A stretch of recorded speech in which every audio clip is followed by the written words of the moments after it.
Welcome back. I'm Todd Lizon of Lifestyle Integration, for those of you who don't know me, and we're going to be talking about the stress response today.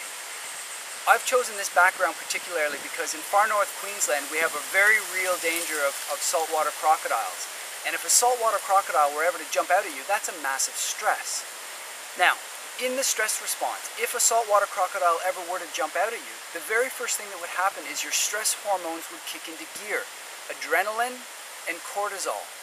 Now the adrenaline would have the effect of immediately raising your heart rate through the roof. You can imagine if a crocodile jumps out at you. It would also have the effect of raising your blood pressure because you need more blood getting to your legs and your arms to help you deal with that crocodile. And immediately when that crocodile jumped out at you, you'd have had to have responded. This is that fight or flight response. You don't have time to think.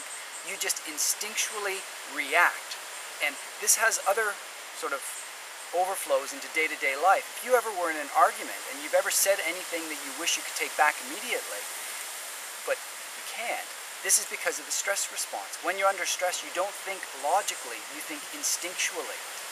Now when that crocodile jumps out at you, your cortisol also has the effect of raising your blood sugars because you need the blood sugar to be getting into the bloodstream and getting into your legs to help you deal with that crocodile again. Another effect of the stress response when this crocodile jumps out at you that you're not even aware of happening is that your cholesterol levels will rise. Why?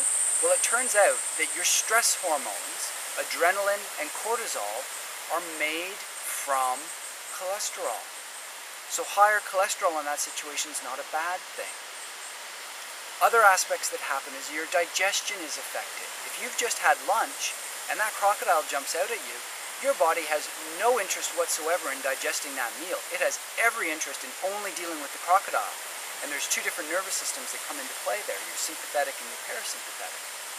And another factor that comes into play, just showing how stress causes problems and diseases, is that your immune system will suffer. And all you need to think about there is your body's priority dealing with a crocodile attack or dealing with some sort of low-grade sinus infection or other bacterial infection? And the answer is it will deal with the actual stress as priority number one, and immunity takes a back seat. It is not a top priority. Now that's just a scratching of the surface of what the stress response does. But my question for you to consider is this. What if your stresses, physical, mental, or chemical, never disappeared? What if they were there 24/7, day after day, month after month, year after year?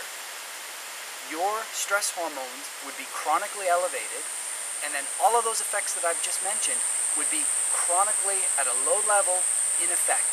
And you could see, going back to our previous tape, how you would gradually go through the alarm response, the resistance response, and finally the exhaustion response, where we scratch our heads and go, why do I have high blood pressure? Why do I have diabetes? Why do I have high cholesterol? These are your reasons. Until next time, keep well. I'm Dr. Todd Lizon.